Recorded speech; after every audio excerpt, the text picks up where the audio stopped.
भाई भारत के लोगों को हुआ क्या है, मेरे को यही नहीं समझ में आ रहा कि मैं आपके लिए एक बात लेकर आया हूँ। मेरे अंदर अंदर को खा रही है बात को, ठीक है यार। एक मेरे यहाँ पड़ोस दीदी थी, तो मतलब उनके रिश्तेदारों, मतलब उनके घर में थोड़ा नहीं, उसको बोलते हैं कलेश वगैरह हो जाता है। तो रिश्तेदारों ने बताया कि वहां पर जाओ, एक जसोदा पड़ता है मेरे यहाँ पे, तो वहां पे देवताओं का कोई पुजारी जारी होगा, ठीक है, इनको जखई बाबा नहीं बोलते हैं।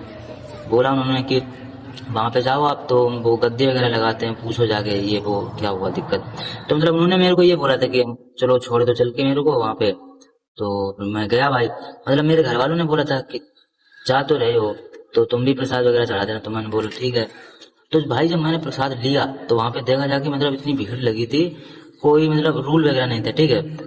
और मतलब जब मैं अंदर घुसा मंदिर के प्रवेश किया तो भाई 3 थाली लगी थी लाइनदार, ठीक है। 3 थाली लगी थी, उन्होंने एक थाली में 2,000 रुपये कम से कम था, तो 6,000 रुपये मान लो ये हो गया। 11 बजे तक, मैं 11 बजे प्रवेश कर लिया था, 6,000 रुपये 11 बजे तक हो गया। तो शाम तक उन्होंने कम से कम 20,000 रुपये छापा होगा, ठीक है। पे एक और बात है, अगर आप बाहर से प्रसाद लेकर आते हैं, मतलब वहीं पे एक दुकान लगती है, उन्हीं उन्हीं की है दुकान, वहां पर इतना बड़ा पाउच होता है, 30 रुपए का देते हैं, उसी में मतलब चना होता है, वो मतलब खुद अपनी सामान एक तरीके से रखते हैं कि मतलब यही प्रसाद यहीं पे लोगे तभी चढ़ाओगे। और एक बात, जब आप वहां पे प्रसाद चढ़ाओगे ना, अगरबत्ती ले जाओ, वो 30 रुपए का देते हैं अगरबत्ती, 5 रुपए का पैकेट जो आता है वो, और प्रसाद हो गया।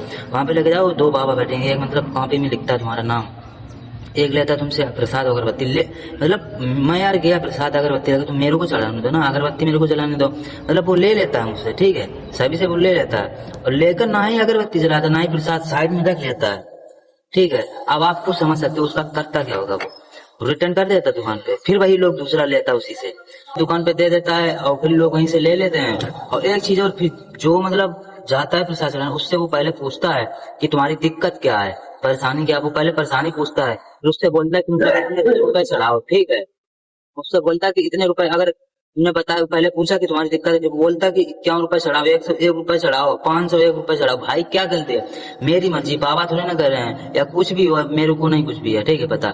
तो वो थोड़ी ना बोलता कि रुपए चढ़ाओ, भाई तुम लोग क्यों अपनी मर्जी से रुपए चढ़वा रहे हो यार, पता नहीं लोगों को हुआ क्या है, मतलब वो बोलते थे ऐसा तुम करते हो, 501 चढ़वाते हैं, 200 101 चढ़वाते हैं, रुपए जरूरी है भाई। और फिर प्रसाद ले लिया, ठीक है, रुपए भी चढ़वा लिए, फिर वो ले लेता, पर्चा लिखवा लेता, ठीक है। बाद में वो बाबा आते हैं, ठीक है, वो सेम हरकत जो राजस्थानी बाबा करते हैं, सेम ऐसी हरकत करते हैं, सर पटकते हैं।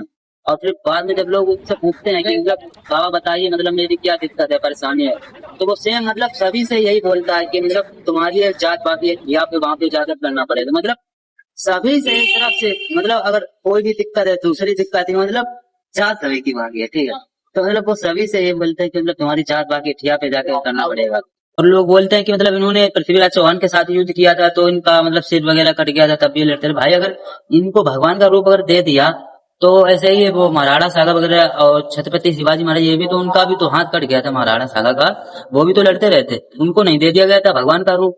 बताइए, आप लोग बताइए भाई, अंधविश्वास मत फैलाओ, ठीक है।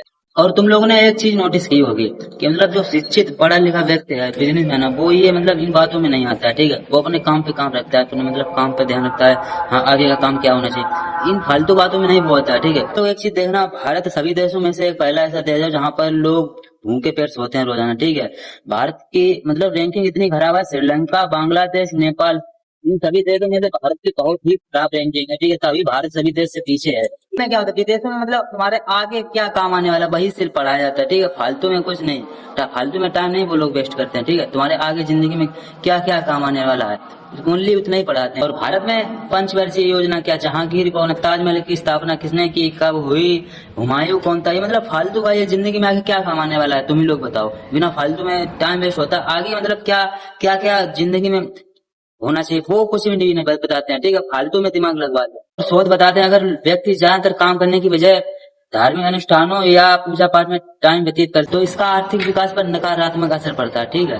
और भाई आप लोगों से मेरे हाथ जोड़ विनती है, कृपया इस अंधभक्ति में मत पड़े, ठीक है, अपने काम पर ध्यान रखें, आगे क्या होना, मतलब ये अंधविश्वास लोग फैला रहे हैं, इस पर ध्यान मत दीजिए, ठीक है। और जो जो मेरी बात से सहमत हो वो वीडियो को आगे बढ़ाएं, ठीक है। मेरी जिसको बुरा लगा भाई, मैं उसके लिए कुछ भी नहीं बोल देता, जो मेरे साथ हैं वो भाई फॉलो करे और साथ में आए, ठीक।